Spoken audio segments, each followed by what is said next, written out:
बिस्मिल्लाहिर्रहमानिर्रहीम। अस्सलाम वालेकुम रहमतुल्लाहि बरकातुहू। अल्लाह की रहमतें और बरकतें नाजिल हों हम सब पर। मोहतरम नाज़रीन, आज हम आपको हजर असवद की तारीख बताएंगे कि हजर असवद को कितनी दफ़ा चोरी किया गया और इसके ऊपर कितनी ज़रबें लगाई गई। हजर असवद जिस तरह जन्नत से आया था उस तरह आज क्यों नहीं है। हजर असवद के टुकड़े क्यों किए गए। ये तफसीली मालूमात जानने के लिए वीडियो को एंड तक ज़रूर देखिए। चैनल पे नए हैं तो चैनल को सब्सक्राइब कर दीजिए। हजर असवद अरबी ज़बान के दो अल्फाज का मजमूआ है। हजर अरबी में पत्थर को कहते हैं और असवद सिया काले रंग के लिए बोला जाता है। हजर असवद वो सिया पत्थर है जो काबा के जुनूब मशरिकी दीवार में नस्ब है। इस वक्त ये 3 बड़े और मुख्तलिफ शक्लों के कई छोटे टुकड़ों पर मुश्तमिल है। ये टुकड़े अंदाजन 2.5 फीट कतर के दायरे में जुड़े हुए हैं, जिनके गिर्द चांदी का गोल चक्रा बना हुआ है। जो मुसलमान हज या उम्रा करने जाते हैं इनके लिए लाजिम है कि तवाफ करते हुए हर बार हजर असवद को बोसा दें। अगर हुजूम ज्यादा हो तो हाथ के इशारे से भी बोसा दिया जा सकता है, जिसको इस्तलाम कहते हैं। तारीख में कम से कम 6 वाकयात मिलते हैं जब हजर असवद को चोरी किया गया और इसको तोड़ने की कोशिश की गई। हो सकता है इसके हवादिस की तादाद इससे भी ज्यादा हो।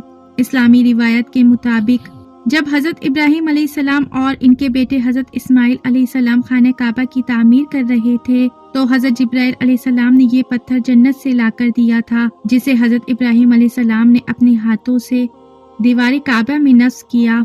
हजरत इब्राहिम अलैहिस्सलाम के बाद सबसे पहले कबीला बनी जरहम के मुतालिक मिलता है कि इन लोगों ने हजर असवद के साथ छेड़छाड़ की थी। जब बनु बकर बिन अबद मना ने किबला जरहम को मक्के से निकलने पे मजबूर किया तो उन्होंने मक्के से बेदखल होते हुए काबा में रखे 2 सोने के बने हिरनों के साथ हजर असवद को काबे की दीवार से निकालकर जमजम के कुएं में फेंक दिया था और मजबूरन यमन की जानिब कूच कर गए। अल्लाह ताला की हिकमत देखिए कि ये पत्थर ज्यादा अरसे जमजम के कुएं में नहीं रहा। जिस वक्त बनु जरहम के लोग हजर असवद को जमजम के कुएं में छुपा रहे थे, एक औरत ने ऐसा करते देख लिया था। इस औरत की निशानदही पर हजर असवद को जमजम के कुएं से बाजियाब करा लिया गया।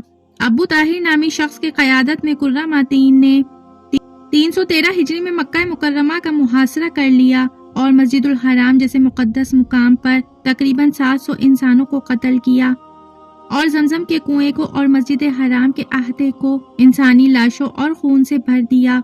इसके बाद इसने मक्के के लोगों की कीमती अशिया को और काबे मुशर्रफा में रखे कीमती जवेरात को गस्ब कर लिया। इसने काबे के गिलाफ को चीर फाड़ करके अपने पैरोकारों में तकसीम कर दिया। काबा शरीफ के दरवाजे और इसके सुनहरी परनालों को उखेड़ डाला और फिर बात यहीं खत्म नहीं हुई। 7 ज़िलहज्जा 313 हिजरी को अबू ताहिर ने हजर असवद को काबे मुशर्रफा की दीवार से अलग कर दिया और इसकी जगह को खाली छोड़ दिया और इसको मौजूदा दौर में जो इलाका बहरीन कहलाता है वहाँ मुंतकिल कर दिया। ये हजर असवद का एक निहायत तकलीफदा दौर था। तकरीबन 22 साल हजर असवद काबे शरीफ की दीवार से जुदा रहा। इस दौर में काबे शरीफ का तवाफ करने वाले सिर्फ इसकी खाली जगह को चूमते या इसका इस्तेलाम करते थे।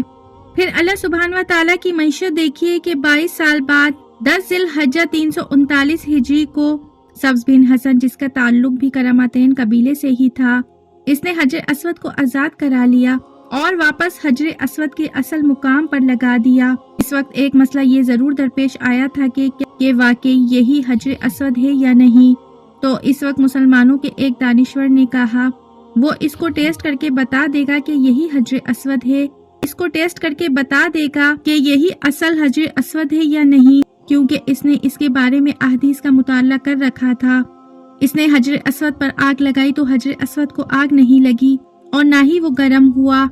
फिर इसने इसको पानी में डुबोया तो ये पत्थर होने के बावजूद अपनी खसलत के बरखिलाफ पानी में डूबा नहीं, बल्कि सतह आब पर ही तैरता रहा। इससे ये जाहिर हो गया कि यही असल जन्नत का पत्थर है, क्योंकि जन्नत के पत्थर का आग से अर्कियाबी से भला क्या ताल्लुक हो सकता है। सन 363 हिजरी में एक रूमी शख्स ने अपने कुल्हाड़े से हजर असवद पर कारी ज़रब लगाई। इससे इस पर चटकने का एक वाज़ेह निशान पड़ गया।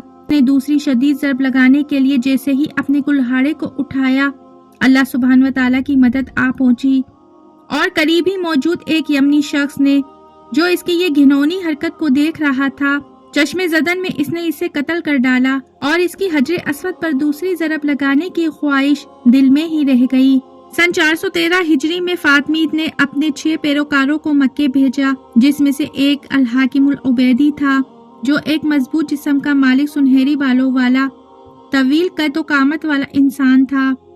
وہ اپنے ساتھ ایک تلوار اور ایک لوہے کی سلاخ لایا تھا۔ اپنے ساتھیوں کے اکسانے پر اس نے دیوانگی کے عالم میں بہت تیز 3 ضربیں حجر اسود پر لگا دیں، جس سے اس کی کرچیاں اڑ گئیں۔ وہ پاگلوں والی کیفیت میں اول اول فول بکتے ہوئے کہہ رہا تھا کہ معاذ اللہ، جب تک وہ اسے پورا نہ اکھاڑ پھینکے گا، جب تک اسے سکون نہ ملے گا۔ اس موقع پہ ایک مرتبہ پھر اللہ تعالیٰ کی مدد آ پہنچی اور گھڑ سواروں کے ایک دستے نے ان سب افراد کو گھیر لیا اور سب کو پکڑ کر قتل کر دیا اور بعد میں ان کی لاشوں کو بھی جلا دیا۔ اس طرح کا ایک واقعہ سن 990 ہجری میں بھی ہوا، جب ایک غیر عرب باشندہ اپنے ہتھیار کے ساتھ مطاف میں آیا اور اس نے حجر اسود کو ایک ضرب لگا دی۔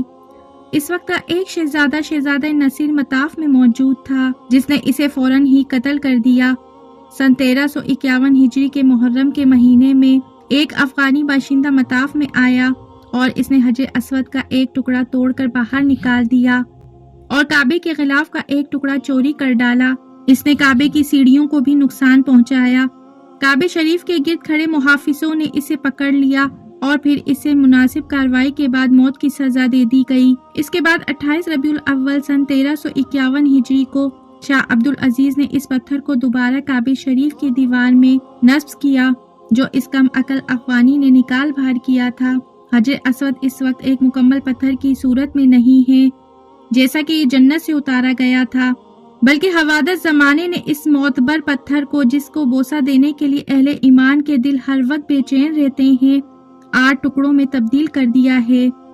سن 606 میں جب رسول اللہ صلی اللہ علیہ وآلہ وسلم کی عمر 35 سال کی تھی، سیلاب نے کعبے کی عمارت کو سخت نقصان پہنچایا اور قریش نے اس کی دوبارہ تعمیر کی، لیکن جب حجر اسود رکھنے کا مسئلہ آیا تو قبائل میں جھگڑا ہو گیا۔ ہر قبیلے کی یہی خواہش تھی کہ یہ سعادت اسے ہی نصیب ہو۔ رسول اللہ صلی اللہ علیہ وآلہ وسلم نے اس جھگڑے کو ختم کرنے کے لیے یہ طریقہ اختیار کیا کہ حجر اسود کو ایک چادر میں رکھا اور تمام سرداران قبائل سے کہا کہ وہ چادر کے کونے پکڑ کر اٹھائیں۔